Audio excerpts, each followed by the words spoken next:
Howdy, online church family. Today is a unique day here in the life of Southcliff. We are celebrating the tenure and ministry of Warren Pearson. He's officially retiring after 38 years here at Southcliff with 51 years of ministry. He has served well. And we're so thankful and so humble that Warren would team up with Southcliff over these years, been under 3 pastors, to be able to share the gospel and spread it, not only here in Fort Worth, but his tenure here has impacted seminary students, plus others who have gone on to do ministry. A 1-hour service would not do enough to say thank you to Warren, because Warren has shown what it means to guide people of all generations and backgrounds into a thriving relationship with Christ. In fact, do me a favor. If you're thankful for Warren, in our messages underneath this service, type a thank you to him so he can see that. Many times in ministry, we don't hear thank you. And today is a day that we get to celebrate how God used one of his children to expand the kingdom. Look forward to seeing you at the end of service as we celebrate what God has done here at Southcliff.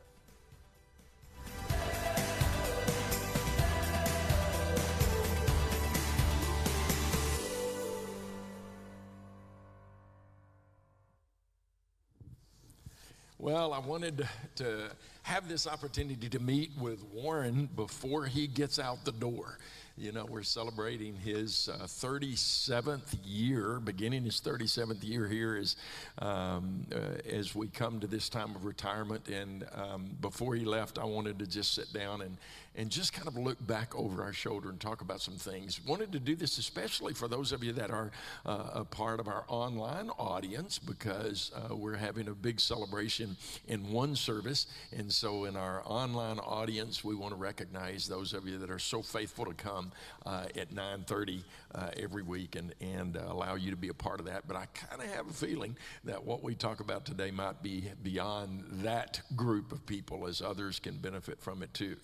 So that's what this is all about. And Warren, I've got to begin by just saying thank you, man, for 37 years of ministry and service here at Southcliff. And one of the greatest joys of my life, and I'm honest when I say this, is that I got to be with you for 25 of those. So, man, it has been just an incredible journey, and I'm grateful. Now, as we get started, I want to kind of look back over our shoulder and see how you got here. And I know a lot of folks remember that you came to Southcliff from New Mexico, but you're not from New Mexico. So how did you end up in New Mexico? How'd you end up here? What are the steps that God led you through to bring you to us? Yeah, I grew up in North Carolina, and so I came to Southwestern Seminary to go to school, and while I was here, I was called to a church in New Mexico. So we were there for about 10 years, and while I was there, I did a revival with Jack Terry, who at that time was the dean of the School of Education at Southwestern. Yeah. And he said, I've got a friend in Fort Worth who's a pastor, and I really think you need to go to Southcliff. Okay. And so that was the connection, and he made the connection with Hal, and then we came down and became a part of Southcliff. Now, when you came here, you mentioned Hal Brooks was pastor.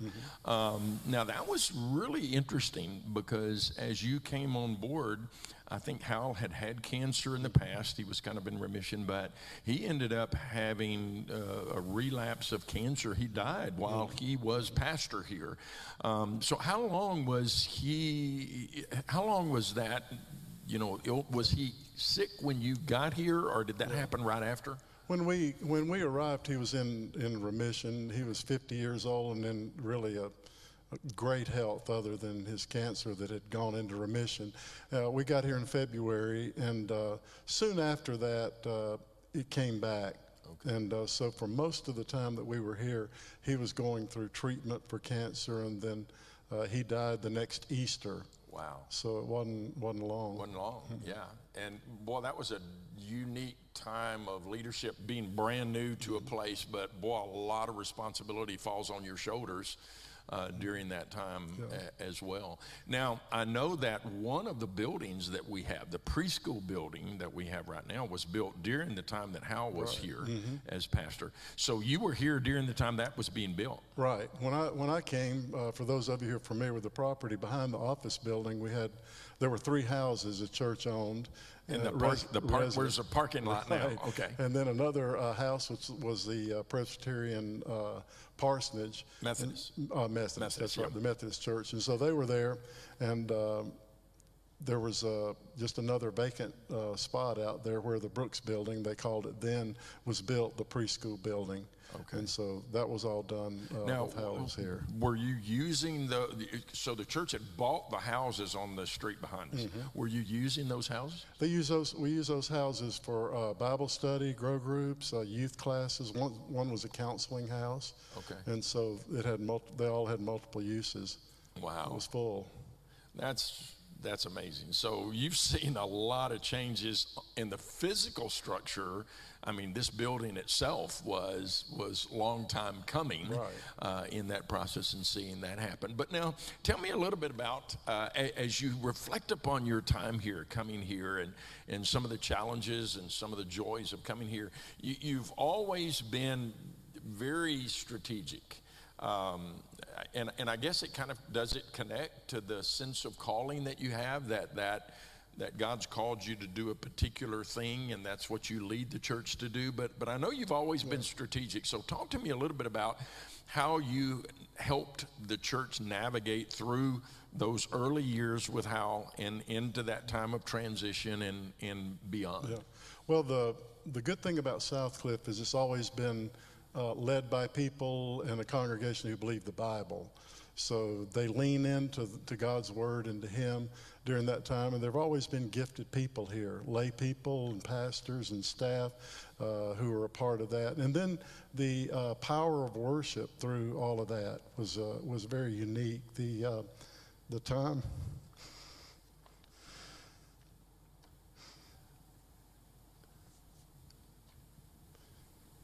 The times when Hal was so sick he could hardly speak in the pulpit, there were worship times that were just overwhelming. Wow.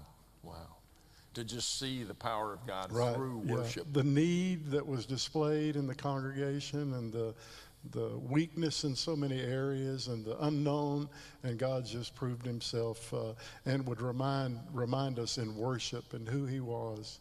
Yeah. And you know, you and I had kind of talked a little bit before coming in here, and I'd mentioned to you, you know, what are some of the highs and the lows? But you've said that some of the highs of your experience here in 37 years have been those moments when God just showed up. Exactly, yeah. In a worship service in a way that just transcends everything. Yeah, I think we try when we talk about being built on the Bible, led by the Spirit. The goal is to have an environment and to be a people who seek God and want God and acknowledge God's presence. And so there's so many times that people come in the door and respond to a song, a message, an encouragement by someone else that comes out of their deep need. They're dealing with something that we had no idea of. Yeah. They've just experienced a death. They've just been told they have a problem. They may have a great joy that they've experienced during the week, and worship and the Lord just ignites that connection to them and God. And so that's what I've often referred to as the highest of highs, is that sometimes we have the opportunity. You plan a worship experience and God leads you to a song, and you have no idea that a person's going to walk in that needed that.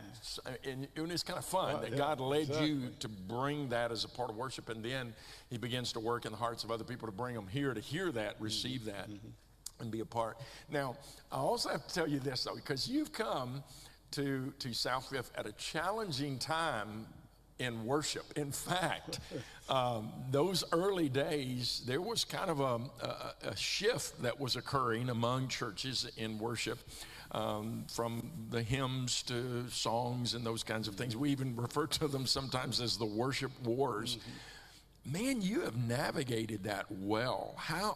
What do you attribute to the fact that you've been able to kind of lead our church through that experience early on, all the way through? It devastated some churches, but this church remained strong. I think there were people who cared more about God and the Bible than their personal preferences, and were able at some point to put those aside, even though they may not enjoy it. but give up their preferences for others. And I think with different age groups here, different even nationalities, more now than perhaps in the past, but an experience of collective worship together, and then a focus on the words to try to make sure if someone had an issue with the song or a style, it was a musical issue rather than a biblical issue or a word issue. You know, I think that was, and then also teaching. We've had great teachers throughout Southcliff's life. God sent us some wonderful teachers. Dr. Gordon Barr, who was a worship professor at Southwestern. T.W. Hunt, The Mind of Christ, wrote The Mind of Christ. Bill and Annabelle Gillum. All of these people were here to reinforce what we were doing and to encourage and it's just a matter of God putting you here and others in that place strategic. Now, you mentioned something. One of the things that we really rejoice in here is the diversity in our church. What did it look like 37 years ago? Was there diversity then, or is that something that has kind of come about? I'd say there was diversity, not to the extent that it is now, which we rejoice in. Obviously, we are grateful. When I came 37 years ago, we had people from different countries in the choir. We had an India mission actually at Southcliff, a group of Indians from India that were led by an Indian pastor. And then socioeconomically, it was very diverse. Beautiful Feet Ministries was meeting here at the first. Now that's really interesting, because that's a prominent homeless ministry in downtown Fort Worth, but it actually started here. Right, and so that was sort of the diversity that was known. But then through the years, it accelerated as Fort Worth changed, as more students even came from the seminary. That was another part. But really, as Fort Worth changed, Southcliff was willing to embrace and really enjoy diversity and to celebrate diversity and encourage diversity. And so we've had people from all over the world in the choir, in the congregation, that are preachers, that are missionaries. One of the heads of a music school in India is from Southcliff, and Japan, and other parts of the world. So that diversity has spread from here out. I would also say this, because as I've kind of listened to the history before my time here and looking at some of the things that Southcliff's done, you've always been kind of on the cutting edge of which is kind of fun, that we have a church that lets you try new things and experiment, and of course, as you mentioned, being connected to the scriptures. But you've always been kind of innovative too in that. So talk to me a little bit about that. Some of the things that you were doing way back ministry-wise, because you guys you've done mission trips with choir. Right. And orchestra all over the place. So talk to me a little bit about that. Yeah, we outside of the church walls in Fort Worth, the orchestras played concerts in the park for evangelism. We've had choir concerts in the park. Of course, we've sung at Bass Hall. We've sung at Will Rogers.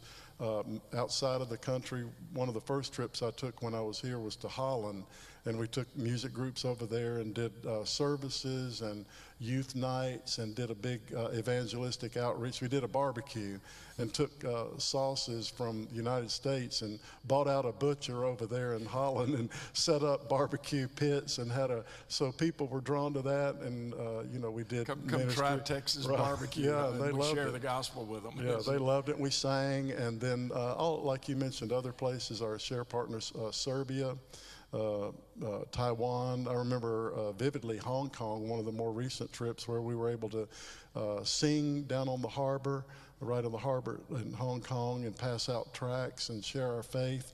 Of course, you can't do that now. Other places, we sung in the New York subways, sung in Central Park, Vancouver, Washington. We've sung in prisons of all ages, adult prisons, youth prisons. We've sung in homes for children who had families that were in prison. We've been I feel a little bit like Johnny Cash. I've been everywhere, man. Yeah, as far as where the church has gone.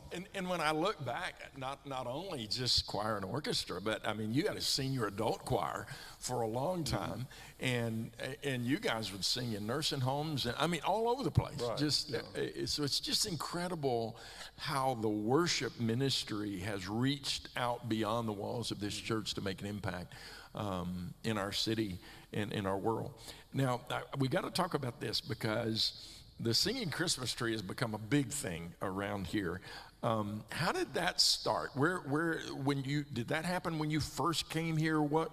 Tell us a little of the history of that. The first year I was here was quick, so we did a program in our church building, and then the next year we went to Will Rogers Auditorium or the Roundup Inn, and did a big program there for outreach. And then a singing Christmas tree became available, actually. And so we investigated that and started it. So 2 years after I was here, we jumped into that ministry and began. I think throughout the years, the most we did one year was 11. Okay. In one time. Now you've done it multiple places too, not just in the church building, right? Right. We did it in the Hewlin Mall, which was great. We actually had some members that came as a result of that. I remember that when we put it up. There was a fountain there then. Right. I think it's where the Santa Claus in the Christmas time, where he sits up there in the middle. And it was kind of funny because we set the tree up, and the people at the top of the tree are level with the second floor of the mall, so they're kind of looking across.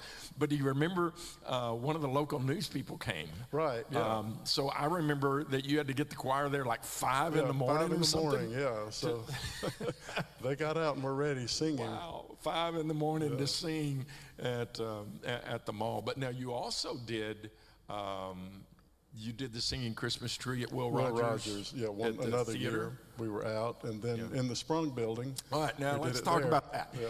When I first came here, our church building was located right where we are here, and so we had to tear down that building to build this one, and we moved into a tent, a structural tent that would hold. What would it hold? About 400, maybe. Yeah, about 400. Anyway, we built this structural tent on the front, and one of the things I remember that we did when we bought it was we wanted to make sure it was tall enough that we could but we had literally put the singing Christmas tree in that and did that. And it was a great thing. I remember one of the people walking up to the structure, coming to the tree that wasn't a member of our church. When they came on the parking lot, they looked at the structure and said, "Is this tree on ice?" They thought it was ice like an ice skating rink, didn't it? Yeah. Well, I just remember when we first built that sprung structure. We call it a sprung structure because that was the name of the company that produced it. But the tent, in fact, if you'll remember, we were going to meet in the fellowship hall. Do you remember? Right, yeah. We had renovated, and this happened before I got here. Mm-hmm. So the plan was to move into the fellowship hall, and then we began to realize that's not going to make it. We can't make that happen and build. And so we moved to that structural tent in the front. And I remember that one of the things that we considered was how tall is that thing so that we could make sure that we could get the singing Christmas tree in it. But, has that been a surprise to you as to how God has used that? I think it has. It's been an attraction, and also has become a tradition for generations, which is part of our culture, obviously. But people looking for something to do at Christmas that make a tradition of coming. Grandchildren, children, great-grandchildren, families, people being able to bring their families and be a part of a celebration. Well, and when you've done something for as long as we have, it's not unusual at the last singing Christmas tree to have an adult come up to me and say, "I brought my child because my parents brought me when I was a child." Mm-hmm. So to see that passed on through those generations, but also the testimonies that we'd captured, Warren, of people who've come to know Christ as a result of that. They came to that event. They might not have come to anything else, but as a result of coming to that event, they came to faith in Christ. Exactly. You've even had some people that were engaged in putting it together that were not believers, right? And through helping put the thing together and rubbing shoulders with followers of Christ, they came to know Jesus. It provided a lot of different ways to connect with from construction to sewing, costumes to a lot of entry-level things that you could invite a guest to become a part. But you're right, people have become connected and become Christians in the past. Now, we got to talk about this, because this has been one of those painful things for me in your departure, is that, goodness, there are so many things that you do, and we add things that weren't a part of anything we did when you arrived, and we add them, and you have assumed responsibility for it. So let's talk about technology for a little bit.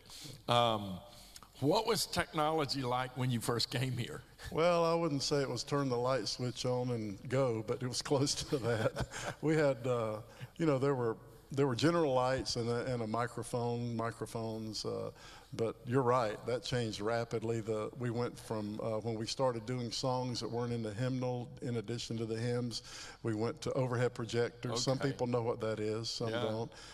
We went to a carousel of slides, and it's interesting because we have some people, a pastor a while back commented on Facebook about how he had done that here as a young seminary student, done the slides for us. Slides for the overhead projectors. But then new lighting, new sound, just the whole world of technology, obviously it's changed. And so trying to capture that, to use it for God's glory, sound systems, different types of microphones, and different instruments too, that have evolved and grown that way. Yeah, and even as you say that, we've got such an amazing choir and orchestra. What was the orchestra like when you first came here? When I came, the orchestra was about 3 people. They had used orchestras, and had it, in different ways.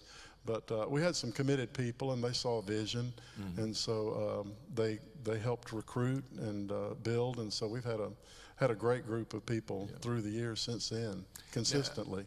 Now, another thing that I think is an absolute testimony to your leadership is, I've often said, we have such a deep bench. You have so many gifted people who just incredible in their ability. How do you capture those people? How do you keep them? I mean, that's been a hallmark, Warren, for your ministry through the years. I mean, I look back at recordings that you guys did before I came here. You have always had amazing voices that were a part. So that doesn't happen by accident. So what do you think was a part of capturing that? I think having an openness to allow people to minister and encouraging them to minister, and in some cases finding young people who have a gift and helping to coach and encourage them to use what they have, and recognizing what they can be rather than maybe what they are. And then the same thing with adults. Adults enjoy a place to serve with excellence, and so excellence sort of begets excellence. If you have, people want to be a part of something that's striving to be good. And again, God's just sent us a lot of people. He sent us people here that are there again all over the world now. Some of the top musicians. I mean, phenomenal musicians in different places. Well, but now you've been creative and pretty innovative in that area too. You did something years ago called Camp Applause, and that was a kind of a brand new concept. Tell me about that. Do you remember those days? Yeah, that was about 20 years ago, and it was basically what we decided would be a good experiment would be to try to have a fine arts camp. And so we did that. We brought in Christian people in our church and others to supplement it that would teach painting, sculpture, drama, handbells, other issues of photography, all different, singing, percussion instruments, and just a whole list of. And so kids could choose that, and it was a camp that they could go to, and then their parents came to a big program at the end of the session, and it went over really well. It was really a good connection. And when I think about Camp Applause, I know that Susan has been such a vital part of your ministry here. She has been such a support, and we get to hear her sing from time to time. But that was kind of a niche for her too. I mean, she's always kind of loved working with kids. I've seen her through the years. She loves children and is great at it, and kids love her, and so she has You know, a lot of the adults that sing in our choir came up through the children's choir ministry. And then whenever she and Aaron had the Parsons table, they used that for hospitality for our people in the church and for ministry and for our parties for choir and orchestra and that kind of thing. So hospitality's been a big part of what we... You know, and as I think about her and Courtney and Aaron and just having had the opportunity to know them for 25 years, and for our folks, goodness, they were little, but they were born when you were in New Mexico. Mm-hmm. So they were really small. Yeah, when Aaron was in the first grade when we came. Okay, yeah. So they've just kind of grown up in this church. And you know, it's a tribute, Warren. You guys are finishing well. You know, so many people start well and don't finish well. And for you to have lived and served so faithfully and finish well.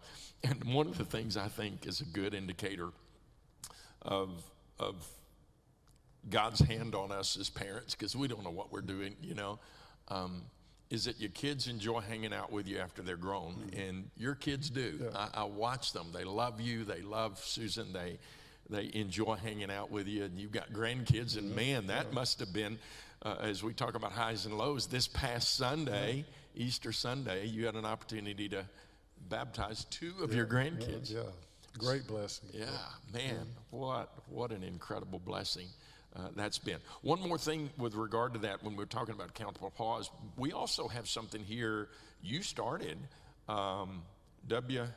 FAS. Yeah. So what is that? That's a worship fine art studio, and basically what we do is we train children and adults of all ages in musical instruments, voice, all of the arts, to use what they have with excellence, to know all those areas with excellence, and then to use it for worship and to use it for God in their ministry. Well, man, we could just go on and on and on and talk about the things that God has done through you. I hope that you know, I've often said that some of the best gifts God ever gives us are people. And man, you've been a gift, brother. You have been a gift to our church. You've been a gift to me. Susan has been a gift to us. And we're so fortunate that God brought you here. And it's just been an absolute honor to serve with you for these 25 years and to get to see your heart and know your passion for Jesus and your love for him is a thrill. I got to tell you, Warren, I've been doing this for almost 50 years, and man, the gift that God's given you to bring us into the presence of God and just leave us there, and you just slip off the stage and walk away, leaving us in the presence of God, and you do that week in and week out. You did that even through the pandemic. I mean, good grief. When I think we could spend an hour talking about that, but when we go back and look at nobody here, and you were able to go back and look through the archive of worship services and pull those things out and put that together, just all the things you do behind the scenes that folks never see. Thank you. I mean, it's just been an incredible experience, and I can't wait to see what God's going to do next with you. He's not done, and we want you to be a part of everything we do in the life of our church. You are welcome here anytime, all the time. We want you to continue to be a part of what God's done, because you've been such a vital part of his ministry here. So, thank you. Thank you.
angels bow before your throne. All the elders cast their crowns before the Lamb of God and sing, "You're worthy of it all.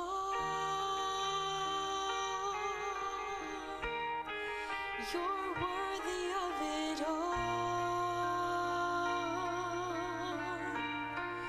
For from you are all things, and to you are all things. You deserve the glory."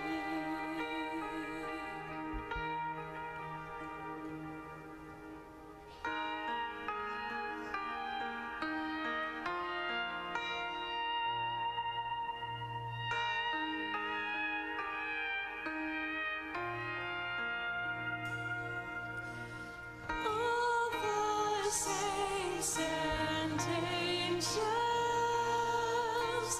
bow before your throne. All the elders cast their crowns before the Lamb of God and sing, "You're worthy of it all. You're worthy of it all. For from you are all things, and to you are all things. You deserve the glory. You're worthy of it all. You're worthy of it all. For from you are all things, and to you are all things. You deserve the glory.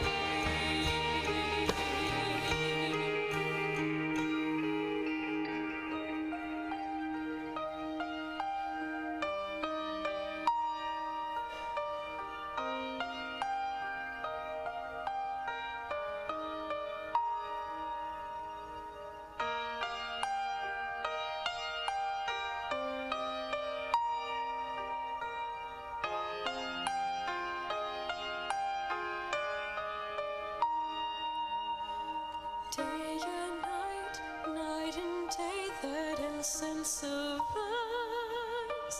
Day and night and day, that incense arise. Day and night and day, that incense arise. Day and night and day, that incense arise. Day and night and day, that incense arise. Day and night and day, that incense arise. Day and night and day, that incense arise. Day and night.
satisfied. Taste of his goodness, find what you're looking